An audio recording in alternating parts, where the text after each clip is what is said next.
Hello everyone, welcome to all of you from Rajasthan Public School. I am Rajdeep, your maths teacher, and today we are going to start new chapter whose name is Matrix. So let's start. Alright student, तो आज अपने chapter 3 start कर रहे हैं और इस chapter का name है मैट्रिक्स। और मैं आपको रिवाइज सिलेबस के अकॉर्डिंग जो आपके टॉपिक्स हैं वो करवाऊंगा। सिर्फ ये चैप्टर बहुत ही इजी है। बेसिकली मेरा मन नहीं था वीडियो बनाने का, लेकिन फिर भी किसी ना किसी कॉर्नर पे अगर कोई पुअर स्टूडेंट बैठा है तो उसके लिए थोड़ी हेल्प हो जाएगी। बाकी मोस्टली स्टूडेंट ये चैप्टर अपने आप कर लेते हैं, बट एनीवे ये चैप्टर एक हेल्प के लिए आपके लिए यूज़फुल रहेगा। बाकी अगर आप सेल्फ स्टडी करना चाहो तो कर सकते हो, इसमें कोई डाउट नहीं है। तो देख लेते हैं क्या है इस चैप्टर में। सबसे पहली चीज़ है कि व्हाट इज़ मैट्रिक्स। तो मैट्रिक्स क्या होता है? नंबर्स का एक टेबुलर फॉर्म होती है, यानी कि ये आप नंबर्स देख रहे हो, इनको एक टेबल की फॉर्म में अरेंज किया हुआ है। ये अरेंजमेंट ही क्या होता है? मैट्रिक्स होती है। इसका सिंबल इस टाइप से भी होता है, एक ऐसे इस टाइप से स्क्वायर ब्रैकेट होती है बड़ी सी, ये भी सिंबल है और ये भी इसके सिंबल्स हैं। ठीक है, तो ये मैट्रिक्स बेसिकली 2 by 3 की है। 2 यानी कि नंबर ऑफ कॉलम और 3 यानी कि रो। तो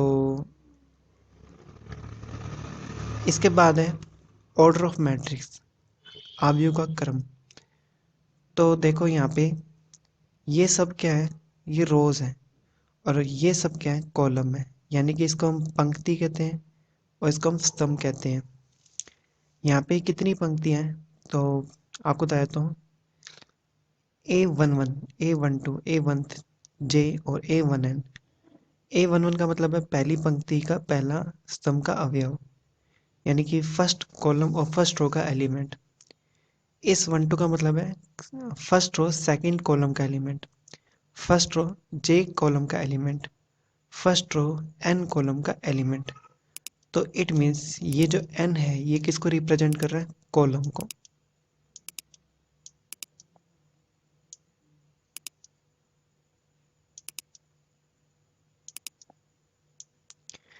इसके बाद A21 का मीन्स है second row first element, A22 का मीन्स है सेकंड रो सेकंड एलिमेंट।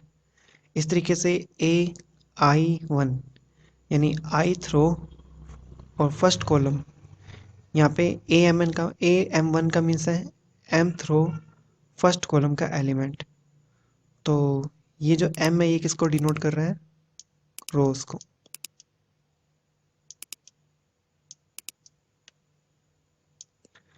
तो इसका लास्ट एलिमेंट क्या बनेगा? AMN। और M यहाँ पे किसको शो कर रहा है? रो को। और N यहाँ पे किसको शो कर रहा है? कॉलम को। तो बेसिकली मैट्रिक्स का ऑर्डर क्या है? M क्रॉस N है। इससे आपको पता चल जाएगा कि ये तो है रो, M यहाँ पे रो को डिनोट कर रहा है और N यहाँ पे कॉलम को डिनोट कर रहा है।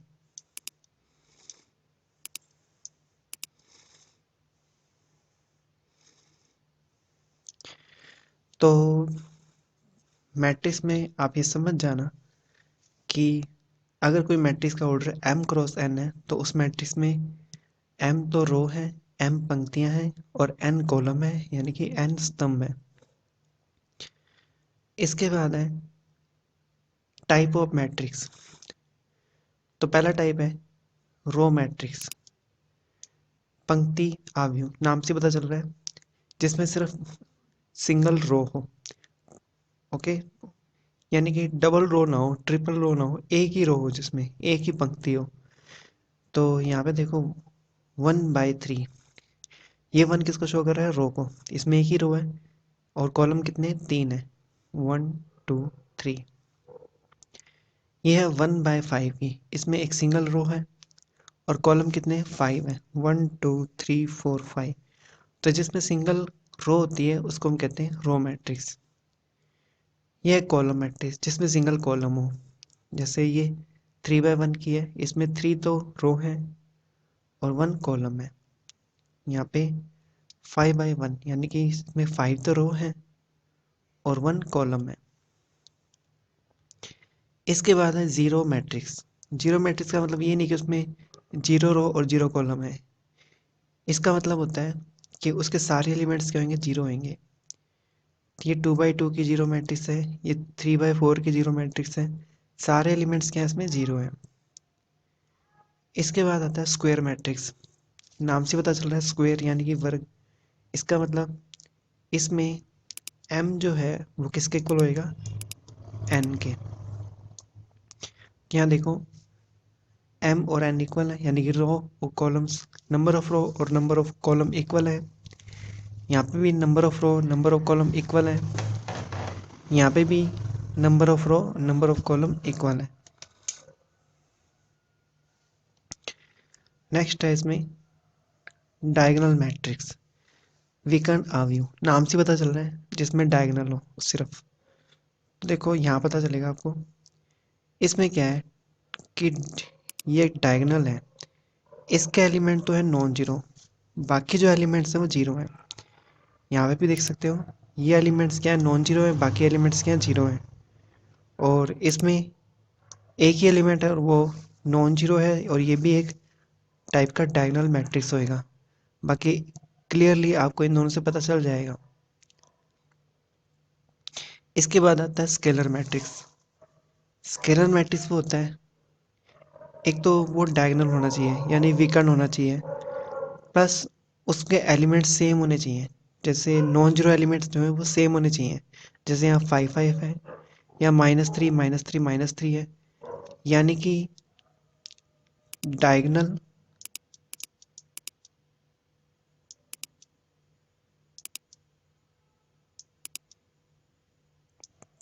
प्लस सेम, ये दो वर्ड याद रखने हैं आपको। डायगोनल मैट्रिक्स हो और एलिमेंट्स क्या हो उसके सेम हो। इसको आप ऐसे भी नोट कर सकते हो, ए आई जे। तो इसको आप ए आई जे से भी नोट कर सकते हो कि एलिमेंट्स जीरो होंगे जब आई नॉट इक्वल टू जे। आई यहाँ पे क्या है, रो, और जे यहाँ पे क्या है, कॉलम।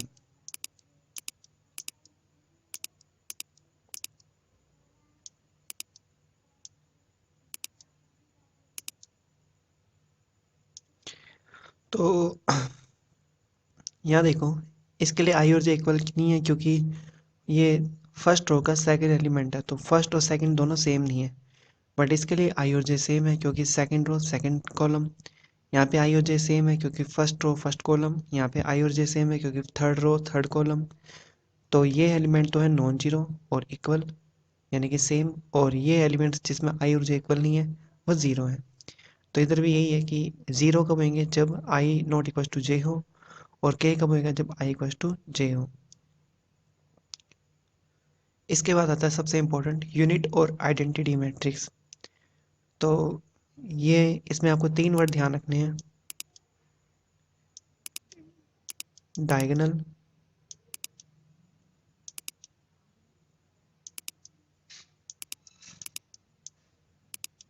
प्लस स्केलर,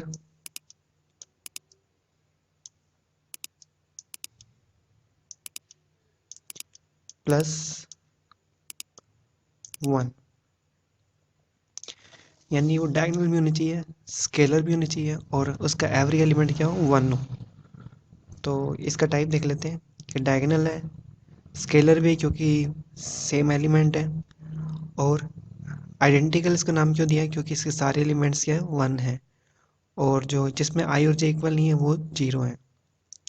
तो यहाँ पे देख सकते हो आप, 0 जब आई नॉट इक्वल टू जे, 1 जब आई इक्वल टू जे हो।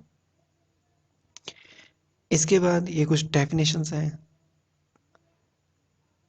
ट्रायंगुलर मैट्रिक्स, इसके दो टाइप हैं, अपर ट्रायंगुलर मैट्रिक्स। आप इसको ऐसे याद रखो, अपर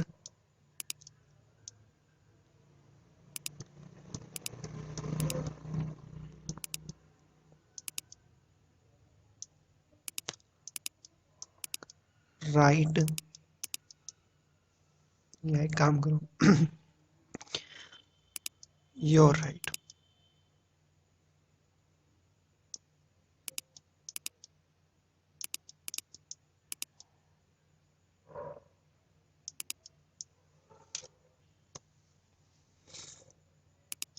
प्लस ट्रायंगुलर मैट्रिक्स। तो इसमें देखो, अपर राइट साइड के यानी आपकी राइट साइड के एलिमेंट्स क्या हैं, एक ट्रायंगल बना रहे हैं, तो ये तो होता है अपर ट्रायंगुलर मैट्रिक्स। और इसका उल्टा यानी कि लोअर ट्रायंगल बने और लेफ्ट साइड का ट्रायंगल बन जाए, तो इसको कहते हैं लोअर ट्रायंगुलर मैट्रिक्स। हिंदी में इसका नाम है निम्न त्रिभुजाकार, और ऊपर वाले का नाम था ऊपरी त्रिभुजाकार। लेकिन आपको ये अपर वाले में ध्यान रखना है, योर राइट और ध्यान रखना है। इसके बाद है कुछ प्रॉपर्टीज़ हैं। ट्रांसपोज आपको लगाना आना चाहिए। ट्रांसपोज का मतलब होता है कि जो रो है वो चेंज हो जाती है कॉलम में,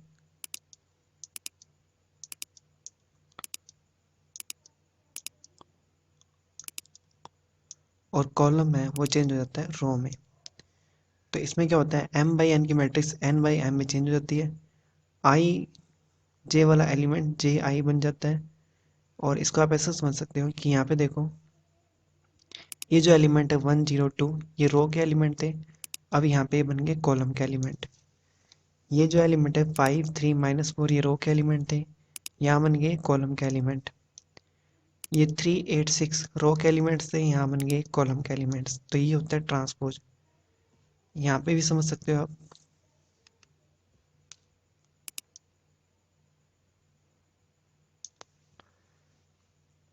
ये 1 3 रो का एलिमेंट है, यहाँ पे बन गया कॉलम।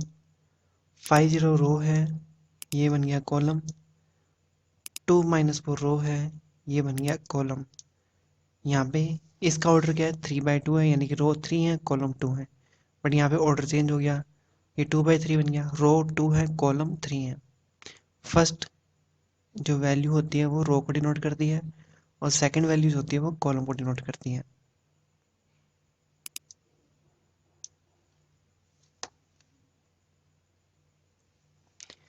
इसके बाद देखते हैं नेक्स्ट टॉपिक, सिमेट्रिक मैट्रिक्स, यानी कि सममित और विषम सममित, यानी symmetric and skew symmetric matrix क्या होती हैं। सिमेट्रिक का मतलब होता है, एक तरीके से ध्यान रखो बस, मिरर, जिसे आप कहते हो शीशा। ओके, यहाँ पे एलिमेंट्स देखो, यहाँ पे सपोज करो एक शीशा लगा हुआ है, मिरर लगा हुआ है। ये एलिमेंट यहाँ पे सेम दिख रहा है, ये एलिमेंट यहाँ पे सेम दिख रहा है, ये एलिमेंट यहाँ पे सेम दिख रहा है। तो इस टाइप की मैट्रिक्स को कहते हैं सिमेट्रिक मैट्रिक्स। इसकी खास बात ये होती है कि अगर आप इसका ट्रांसपोज ले लोगे ना, तो वापस से वही मैट्रिक्स बन जाएगी। जैसे ये देखो कि ए एच जी रो का एलिमेंट है, जब इसका ट्रांसपोज किया तो ये ए एच जी यहाँ आ गया। अच्छा, एच बी एफ यहाँ आ गया, जी एफ सी यहाँ आ गया। लेकिन ओवरऑल दोनों मैट्रिक्स क्या सेम हो गए। तो इसकी सबसे मेन प्रॉपर्टी होती है कि किसी मैट्रिक्स का ट्रांसपोज उसी मैट्रिक्स के इक्वल हो, तो वो क्या होता है, सिमेट्रिक मैट्रिक्स होती है। सेकंड टाइप है यहाँ पे स्क्यू सिमेट्रिक मैट्रिक्स। इसमें क्या होता है मिरर ही है, बट साइन चेंज हो जाते हैं। ये मिरर हो गया, यहाँ पे अपोजिट साइन है लेकिन एलिमेंट सेम है, नंबर सेम है लेकिन साइन चेंज हो गया, यहाँ पे भी साइन चेंज हो गया। तो इस टाइप की मैट्रिक्स को कहते हैं स्क्यू सिमेट्रिक। अगर आप इसका ट्रांसपोज ले लोगे और एक माइनस से इंटू करा दोगे तो ये वापस सेम बन जाती है। तो इसमें ध्यान रखना है कि कोई मैट्रिक्स है, उसका ट्रांसपोज उसके नेगेटिव के इक्वल हो तो वो होती है स्क्यू सिमेट्रिक मैट्रिक्स। इसके बाद कुछ प्रॉपर्टीज़ हैं, ये सिंपल प्रॉपर्टीज़ है, जैसे आप नंबर्स भी यूज़ करते हो वैसे ही है। ये कह रही है कि अगर कोई दो मैट्रिक्स है, अगर आप उसका प्लस माइनस करते हो और बाद में ट्रांसपोज लेते हो, या पहले ट्रांसपोज लेते हो बाद में प्लस माइनस करते हो, तो कोई इफेक्ट नहीं पड़ता। ये सेकंड प्रॉपर्टी है कि कोई मैट्रिक्स है उसको किसी वैल्यू से आपने इंटू करा दिया तो उस वैल्यू पर ट्रांसपोज अप्लाई नहीं होगा। ठीक है, कहीं यहाँ पे कोई नंबर है। थर्ड प्रॉपर्टी है कि दो मैट्रिक्स मल्टीप्लाई में है, उसका कंबाइंड ट्रांसपोज लेना चाहते हो तो आपको, तो वो किसके इक्वल होता है, तो इसमें क्या होता है, इसका ऑर्डर बदल जाता है, बी पहला आ जाता है और ए पीछे हो जाता है। और दोनों का ट्रांसपोज अप्लाई कर सकते हो आप। यानी ये कह रहे हैं कि ए बी का जो प्रोडक्ट है वो इंडिविजुअल ट्रांसपोज के रिवर्स प्रोडक्ट के इक्वल होता है। इसके बाद है स्क्वायर मैट्रिक्स। अगर ए कोई स्क्वायर मैट्रिक्स है और आपने उसमें उसका ट्रांसपोज ऐड कर दिया तो वो बन जाएगी सिमेट्रिक मैट्रिक्स। अगर आपने कोई मैट्रिक्स स्क्वायर मैट्रिक्स और उसका ट्रांसपोज सब्ट्रैक्ट करा दिया तो बनेगी, तो वो बन जाएगी स्क्यू सिमेट्री मैट्रिक्स। अगर कोई मैट्रिक्स है उसके ट्रांसपोज के साथ आपने मल्टीप्लाई करा दिया तो बन जाता है सिमेट्री मैट्रिक्स। कोई मैट्रिक्स है अगर आपने उसको 2 बार ट्रांसपोज कर दिया तो वापस से वो ए मैट्रिक्स बन जाएगी। अगर कोई मैट्रिक्स है उसका आपने ट्रांसपोज ऐड किया है और कोई मैट्रिक्स सेम मैट्रिक्स में उसका ट्रांसपोज आपने माइनस कर दिया और दोनों को 2 से डिवाइड कर दिया तो उन सब का सम वापस से उसी मैट्रिक्स के इक्वल आता है। आप इसको ये सिंपल से ऐसे एल्जेब्रिकली समझ सकते हो कि 80 से 80 कैंसिल हो गया, ये a/2 है, ये a/2 है, a/2 a/2 a बन जाएगा। इसका ये पार्ट तो हो गया सिमेट्रिक और ये वाला पार्ट हो जाएगा स्क्यू सिमेट्रिक।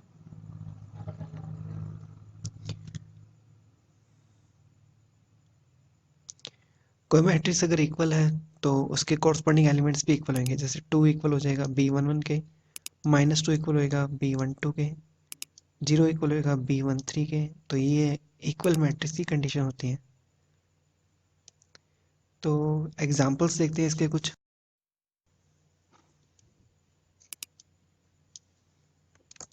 एग्जांपल फर्स्ट, कोई मैट्रिक्स है ए, उसका ऑर्डर है 3/5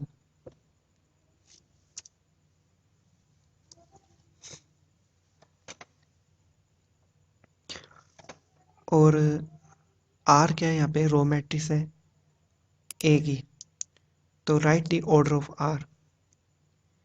तो आपको पता ही है रो मैट्रिक्स का मीन्स क्या होता है कि उसमें एक ही रो होगी। तो इस 3 की जगह क्या कर देंगे, 1 कर देंगे। तो आर का ऑर्डर क्या होएगा, 1/5।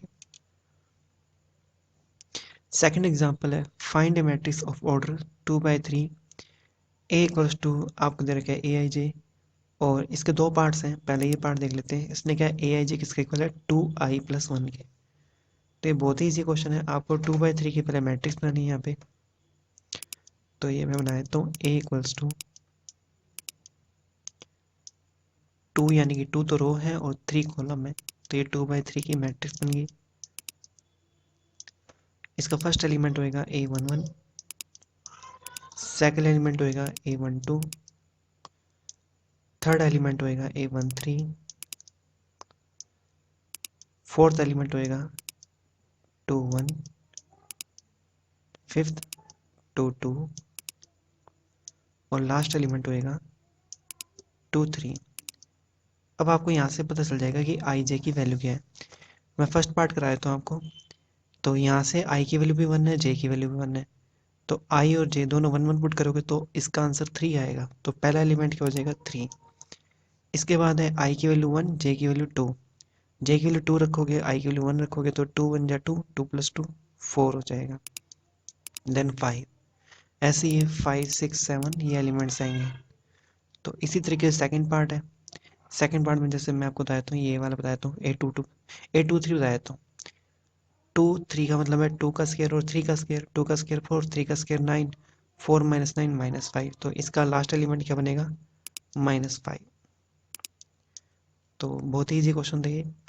एग्जाम्पल थर्ड देखते हैं। एग्जाम्पल थर्ड में है कि एक्स वाई जेड की आपको वैल्यू लिखनी है और उसने पहले बोल दिया कि ए और बी क्या है, इक्वल है। अब इक्वल है तो वी नो वेरी वेल कि उनका कॉरस्पॉन्डिंग एलिमेंट्स क्या होंगे, इक्वल होंगे। तो ये x+3 किसके इक्वल होएगा, 6 के। तो x की वैल्यू क्या आ जाएगी, अगर x+3 6 के इक्वल हो तो x की वैल्यू 3 आ जाएगी। तो ऐसे ही कैलकुलेट करके आप y और z की वैल्यू निकाल सकते हो। बहुत ही ईजी क्वेश्चन है। सेम क्वेश्चन वापस आ गया, आपको x y a b निकालने हैं। इसमें एक लीनियर इक्वेशंस बन जाएंगी, इनको सॉल्व करके ए बी निकालना है आपको। जैसे ए बी की 2 इक्वेशन बन गई, एक्स वाई की 2 इक्वेशन बन गई। यहाँ से एक्स वाई सॉल्व हो जाएगा, यहाँ से ए बी सॉल्व हो जाएंगे। तो ये बहुत ही ईजी क्वेश्चन था। ओके, तो नेक्स्ट हमारे पास 3.2 देखते हैं एक्सरसाइज। इसमें बेसिकली क्या ऑपरेशन है, ऑपरेशन क्या होते हैं, plus minus into divide. Okay, तो डिवाइड यहाँ पे नहीं है, यहाँ पे इन्वर्स जरूर है इसके जैसा कुछ, वो अपने पढ़ेंगे थोड़ी देर में।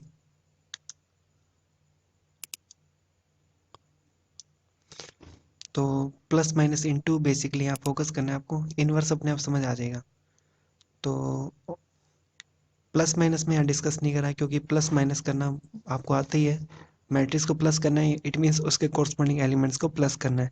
बट एक चीज़ ध्यान रखना है कि कोई मैट्रिक्स, अगर मान लो ए कोई मैट्रिक्स है जिसका ऑर्डर 2/3 है और बी कोई मैट्रिक्स है जिसका ऑर्डर सपोज को 3/4 है,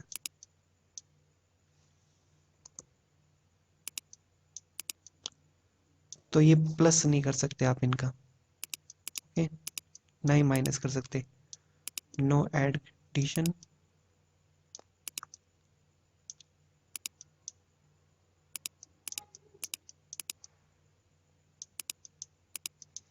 नो सब्ट्रैक्शन।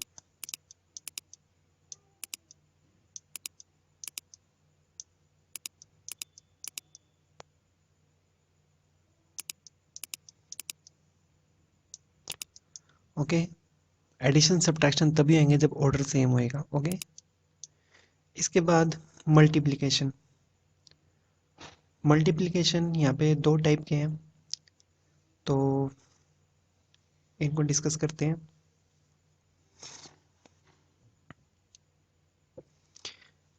एक तो है कि कोई मैट्रिक्स है, फॉर एग्जांपल मैं यहाँ पे एक मैट्रिक्स बना लेता हूँ जिसके एलिमेंट्स मैं कुछ ले लेता हूँ 1 2 7 0। आपने इसको किसी कांस्टेंट से मल्टीप्लाई करा दिया, सपोज करो 3 से करा दिया, तो ये क्या होएगा, ये जो 3 है ना, ये एवरी एलिमेंट से ये हो जाएगा इनटू हो जाएगा, यानी कि 3 6 3 7 21 एंड 0।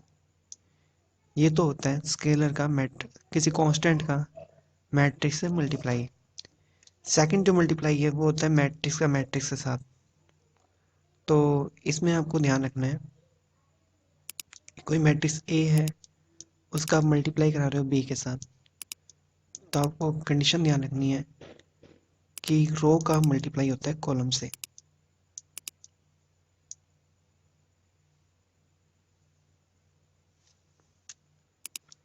यानी आपको मल्टीप्लाई करना है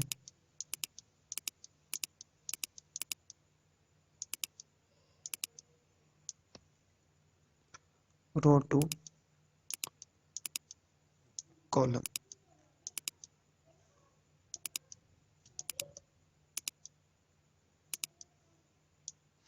ये क्वेश्चन करेंगे तो ज़्यादा क्लियर होएगा, फिलहाल बस इतना ध्यान रखना कि रो का कॉलम से मल्टीप्लाई होता है।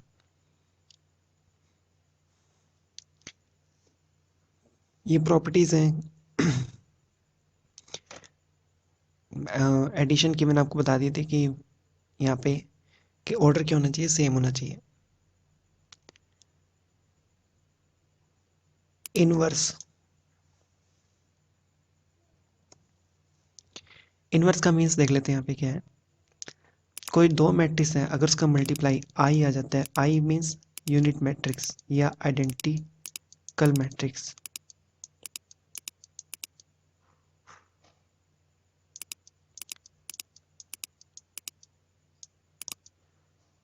तो वो दोनों मैट्रिक्स एक दूसरे की क्या होती हैं, इनवर्स होती हैं।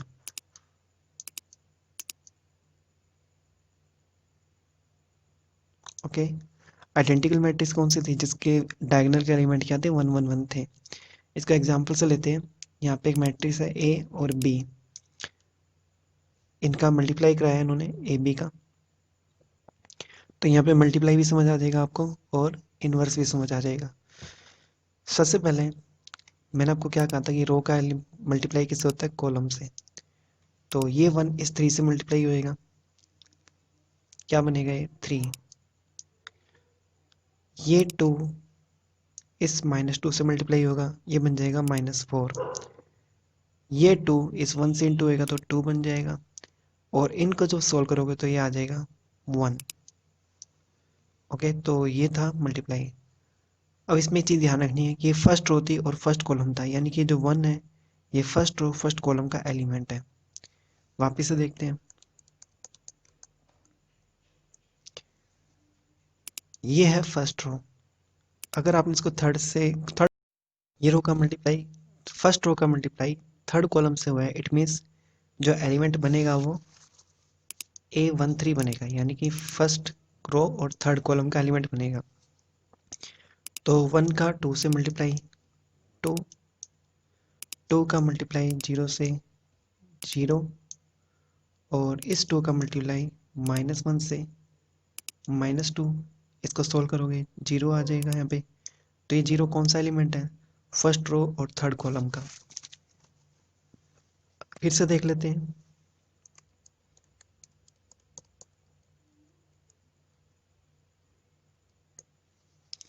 जैसे ये और ये मल्टीप्लाई करा रहा हूँ, तो इसको आप समझ सकते हो कि थर्ड रो और सेकंड कॉलम है, यानी कि A32, यानी कि थर्ड रो और सेकंड कॉलम का एलिमेंट बनेगा ये, यानी कि ये वाला एलिमेंट बनेगा थर्ड रो सेकंड कॉलम। तो 3 का मल्टीप्लाई होगा -4 से, दैट इज -12।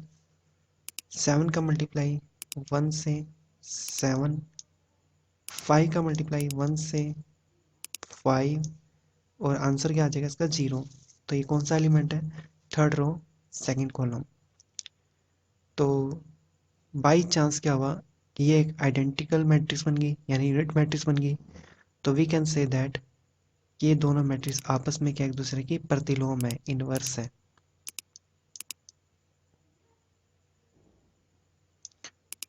ओके, एग्जाम्पल 5 देखते हैं। ये दो मैट्रिक्स दे रखे हैं, आपसे क्या कहा है 2a-3 भी फाइंड करो। तो मैंने आपको बता दिया था, मल्टीप्लाई किसी कांस्टेंट का मल्टीप्लाई किसी मैट्रिक्स से करना हो तो क्या करते हैं, जैसे a है तो 2a कैसे बनेगा, इस 2 को एवरी एलिमेंट से मल्टीप्लाई करा देंगे तो सबका डबल हो जाएगा। यहाँ पे 3 भी है, सबका यहाँ पे ट्रिपल हो जाएगा। जैसे 2 3 जा 3 1 जा 3, 0 3 जा 0, 3 × -1 -3। ओके, फिर इनका क्या करना है, सब्ट्रैक्शन करना है। तो यहाँ पे सब्ट्रैक्शन करने से पहले एक चीज़ ध्यान रखना है कि आपने 3 से तो मल्टीप्लाई करा दिया, एक माइनस का और इफेक्ट करना है आपको। तो 3b को जब -3b लिखोगे तो इन सबके साइन क्या हो जाएंगे, चेंज हो जाएंगे। या तो ये बेटर रहेगा कि आप पहले से -3 से इंटू करा दो यहाँ पे। ओके, तो ये सबके साइन क्या हो जाएंगे, माइनस हो जाएंगे, आपका एक स्टेप कम हो जाएगा। ओके, तो इसकी जरूरत नहीं है आपको लिखने की। अब इनका क्या कराना है आपको, एडिशन कराना है, क्योंकि बाय डिफ़ॉल्ट तो सब्ट्रैक्शन हो ही जाएगा क्योंकि -3 भी है। तो इन दोनों का आप क्या कर रहे हो, ऐड कर रहे हो, और ऑटोमेटिकली ये सब्ट्रैक्ट हो रहे हैं क्योंकि ड्यू टू साइन ये क्या होंगे, सब्ट्रैक्ट। तो आप तो कर रहे हो एडिशन, बट होगा क्या इनका, सब्ट्रैक्शन। तो ये आपका सब्ट्रैक्शन जो है कॉरस्पॉन्डिंग एलिमेंट के अकॉर्डिंग करना है आपको। आप एक्चुअल में पोस्ट यहाँ प्लस ही करोगे, ये माइनस जो था ये इनके साथ अप्लाई कर चुके हो आप, दो दो बार माइनस मत कर देना। तो इनका प्लस क्या बनेगा, -2, इनका प्लस क्या बनेगा 5। इस टाइप से सारे एलिमेंट्स आ जाएंगे और आपका 2a-3 भी सोल्व हो जाएगा। एग्जाम्पल 6 देखते हैं। सेम वही क्वेश्चन है, इसमें थोड़े ज़्यादा हो गए। आपको a की वैल्यू फाइंड करनी है, जिसमें 2a-3b + 5c आपको क्या दे रखा है, ओ दे रखा है। इसको जीरो मत रीड करना, ये ओ है, बट इसको कहते हैं जीरो मैट्रिक्स। जीरो मैट्रिक्स क्या थी, जिसके एवरी एलिमेंट्स क्या थे, जीरो थे।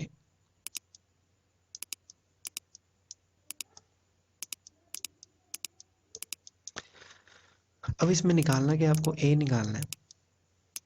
तो पहले तो इन सब दोनों को आप किधर लेके जाओगे, राइट हैंड साइड में लेके जाओगे। तो राइट हैंड साइड में लेके जाओगे तो 5 हो जाएगा माइनस का, 3 भी हो जाएगा प्लस का। इस पूरे पार्ट को आप सोल्व करोगे। पूरे पार्ट को सोल्व करने से डायरेक्ट कर सकते हो तो अच्छी बात है, नहीं तो आप 3 भी अलग से निकालो -5 से अलग से निकालो। और ओ तो आपको पता ही है, जीरो मैट्रिक्स होती है, इसका एवरी एलिमेंट्स क्या होते हैं, जीरो होते हैं। बट हमें कैसे पता चलेगा कि ये 2/3 की मैट्रिक्स है? इसका पता आपको यहाँ से चलेगा। ये जो आपको दो मैट्रिक्स दे रखी है ना, बी और सी, ये भी 2/3 की है। तो हमें पता है एडिशन तभी होता है जब ऑर्डर क्या हो, सेम हो। तो ये भी आपको 2/3 की बनानी पड़ेगी। अब 3 का मल्टीप्लाई कराना है, -5 का मल्टीप्लाई कराना है, करना एडिशन ही है, चाहे सब्ट्रैक्शन का क्वेश्चन हो, क्योंकि माइनस तो आप मल्टीप्लाई में कर चुके हो अंदर। इनको सॉल्व करने पे आपके पास ये आंसर आ जाएगा। बट ये किसकी वैल्यू आई है, 2a की आई है। हमें क्या निकालना है, हमें तो a निकालना है। तो इसलिए 2 से सबको क्या कर दोगे, डिवाइड कर दोगे, और ये आपका a आ जाएगा। ओके, तो एग्जाम्पल 7 देखते हैं।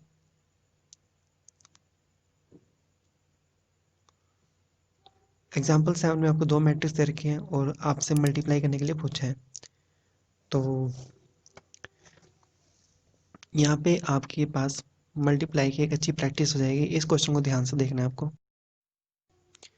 तो मल्टीप्लाई का रूल क्या था कि रो को किससे मल्टीप्लाई कराते हैं, कॉलम से कराते हैं। तो ये है फर्स्ट रो और ये है फर्स्ट कॉलम। इससे कौन सा एलिमेंट मिलेगा अपने को, फर्स्ट एलिमेंट मिलेगा 17। कैसे देख लेते हैं। 4 का मल्टीप्लाई 6 से क्या आ जाएगा, 24। 2 का मल्टीप्लाई -1 से ये आ जाएगा -2। 5 का मल्टीप्लाई 1 से ये आ जाएगा, एक्चुअली ये -5 था। ओके, तो -5, इन सब का सॉल्व करोगे तो ये आ जाएगा 17। फिर से देखते हैं।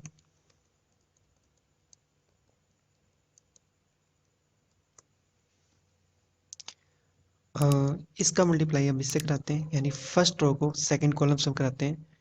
तो फर्स्ट रो है, सेकंड कॉलम है, यानी हमें एलिमेंट कौन सा मिलेगा, फर्स्ट रो सेकंड कॉलम का। तो 4 का मल्टीप्लाई -7 से ये आ जाएगा 24। 2 का मल्टीप्लाई 2 से, एक्चुअल में ये कहीं ना कहीं -2 है। ओह सॉरी, ये 4 का मल्टीप्लाई -7 से 28। 2 का मल्टीप्लाई 2 से 4। 5 का मल्टीप्लाई 0 से 0। इसको सोल्व करोगे आपके पास आ जाएगा 24 माइनस का। तो इस टाइप से आप मल्टीप्लाई कर सकते हो सारे। इसमें एक आपको एक नई चीज़ बता देते हैं कि मान लो यहाँ पे एक रो और होती, 7 5 -3। मान लो कि ये मैट्रिक्स थोड़ी सी लंबी होती है, कि या मैं कह सकता हूँ कि 4/3 की होती, और फिर आपको कहते हैं कि मल्टीप्लाई करो। तो आपको एक प्रॉब्लम आती है, देखो कैसे।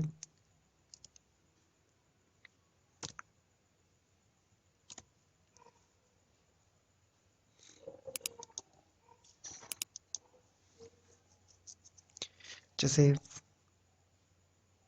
फर्स्ट रो को जब सेकंड कॉलम से आप मल्टीप्लाई कराते, 4 का मल्टीप्लाई तो 6 से हो जाता है, ओके।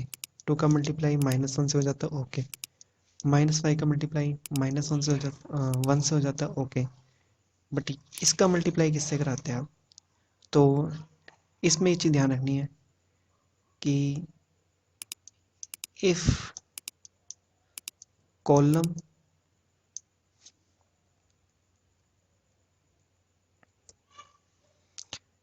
मल्टीप्लाई जो होता है,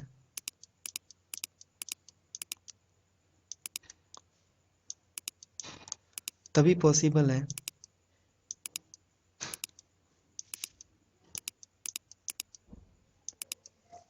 जब फर्स्ट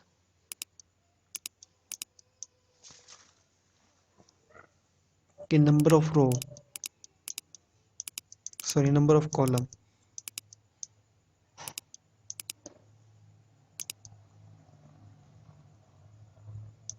इक्वल हो सेकंड मैट्रिक्स के नंबर ऑफ रोज के।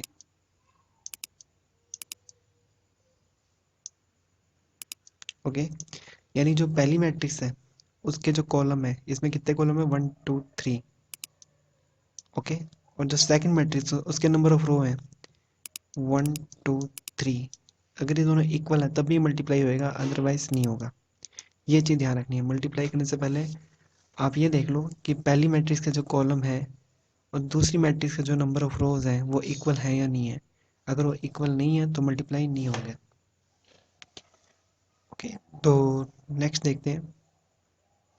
अब इसमें बी ए देखो, बी ए भी फाइंड करने के लिखा है। तो बी ए में एक प्रॉब्लम आ सकती है, देखो कैसे। थोड़ा मैं इरेज करके समझाता हूँ आपको।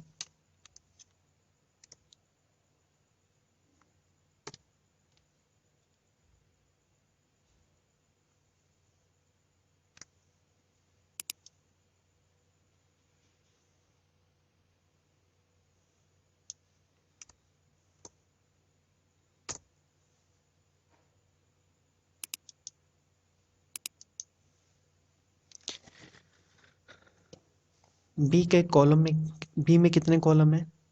3।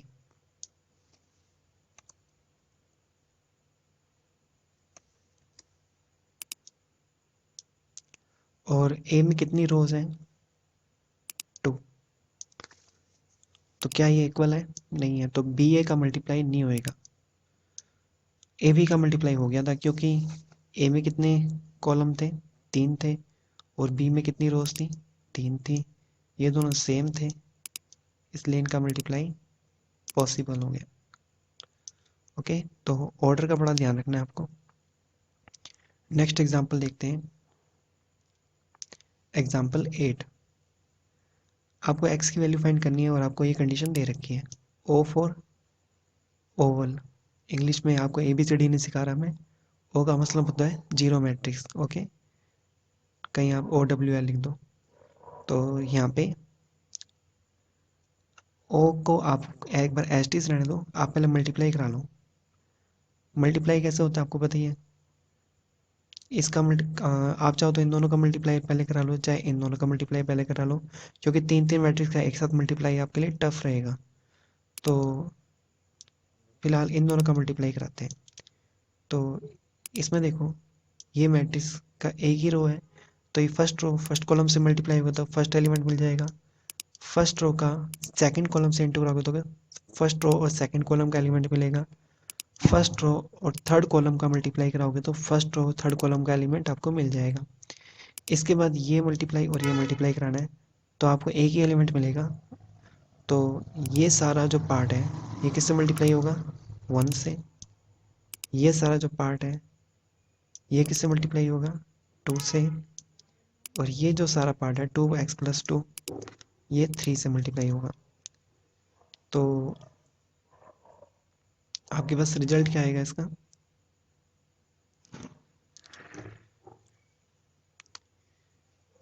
आपके पास ये इक्वेशन आ जाएगी। ओके, तो ये क्वाड्रेटिक इक्वेशन बनेगी। अब ओ की जगह आप ज़ीरो रख सकते हो, क्योंकि हमने क्या किया है, इसने जल्दी रख दिया, इतनी जल्दी मत रखना। इसको यहाँ पे ओ रहने दो, यहाँ पे जीरो रख देना, क्योंकि अगर मैट्रिक्स सेम हो तो उसके कॉरस्पॉन्डिंग एलिमेंट्स क्या होते हैं? सेम होते हैं। तो ये मैट्रिक्स है और इसका एलिमेंट क्या होगा? ओ का जीरो ही होगा। तो x² + 16x + 28 किसके इक्वल होएगा? जीरो के। ये क्वाड्रेटिक इक्वेशन है, इसको जब सोल्व करोगे तो x की दो वैल्यूज आएंगी और दोनों ही पॉसिबल है, क्योंकि मैट्रिक्स में नेगेटिव वैल्यू भी हो सकती है। ओके, तो ये था एग्जाम्पल 8। नेक्स्ट एग्जाम्पल देखते हैं।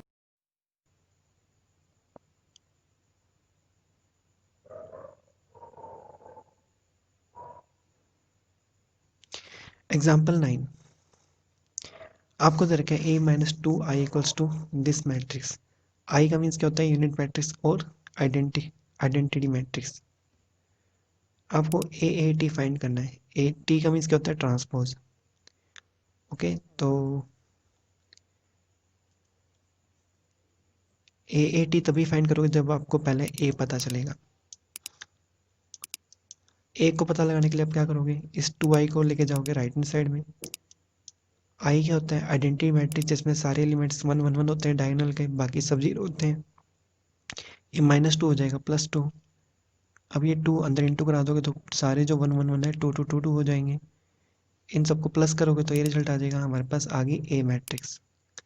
अब इसका ट्रांसपोज क्या होगा, ये रो बन जाएगा कॉलम, ये रो बन जाएगी कॉलम, ये रो बन जाएगी कॉलम। फिर ये दो जो मैट्रिक्स हैं इनका आपको मल्टीप्लाई कराना है केयरफुली। तो फर्स्ट रो का फर्स्ट कॉलम से मल्टीप्लाई कराओगे तो आपके पास 14 आ जाएगा। फर्स्ट रो को सेकंड कॉलम से इंटू कराओगे तो फर्स्ट रो सेकंड कॉलम का एलिमेंट -7 आ जाएगा। इसी तरीके से सारे एलिमेंट्स आप निकाल लेना और ये आपका आंसर आ जाएगा।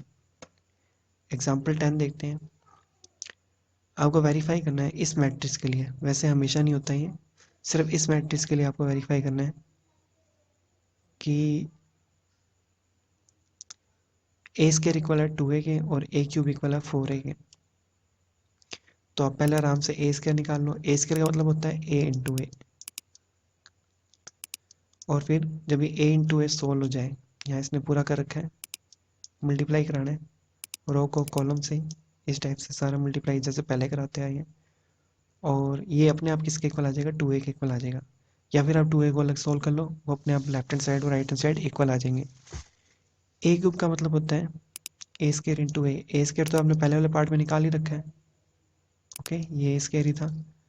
और इसका फिर से इंटू किससे कराना है, ए से कराना है। ये ए है, ये ए स्क्वायर है, ओके। रो का मल्टीप्लाई कॉलम से, तो ये हमारे पास रिजल्ट आ जाएगा, और ये किसके इक्वल आ जाएगा, 4a के। एग्जाम्पल 11 देखते हैं।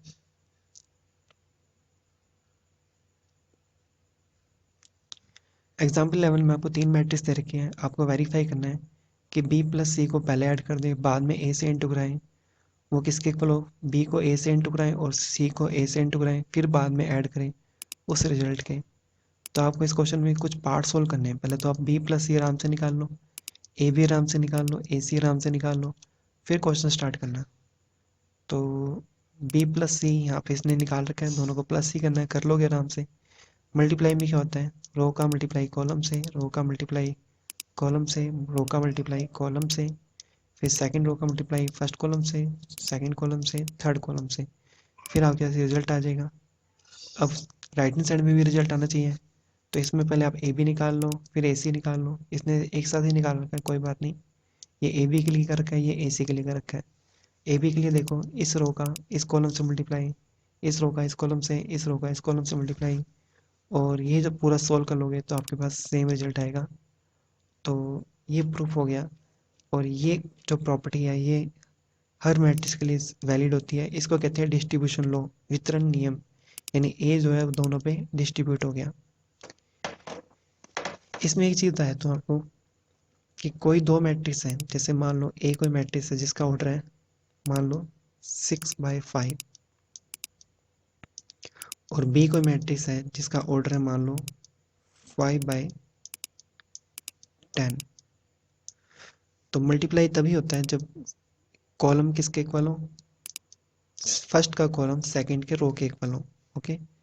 इसको आप हिंट की तरह याद रखो कि कार हो, ठीक है। यानी कि अगर आपके पास कार है तो ही मल्टीप्लाई हो सकता है। कार से याद रहेगा कि पहले का कॉलम दूसरे का रो, और जो रिजल्टेंट मैट्रिक्स होगी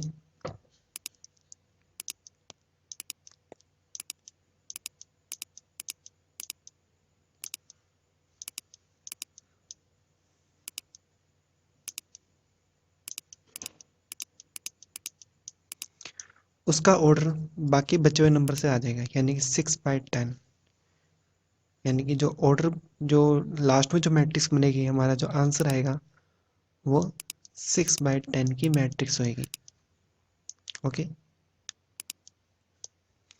यानी कि मल्टीप्लाई कब हो सकता है, जब फर्स्ट का कॉलम सेकंड के रो के इक्वल हो, हिंट मैंने आपको बता दी कार हो, और जो बाकी बचे हुए नंबर हैं वो हमारा बताएंगे कि जो आंसर आएगा वो कितने बाई कितने का आएगा, ओके। तो यहाँ पे मैट्रिक्स पहले चैप्टर के सारे एग्जाम्पल कंप्लीट होते हैं। मैंने एक वीडियो में सारा समझा दिया है, और क्वेश्चन आंसर मैं आपको करने के लिए दूंगा। और वीडियो को लाइक कर देना, सब्सक्राइब कर देना, और बेल आइकन को प्रेस कर देना। Thank you.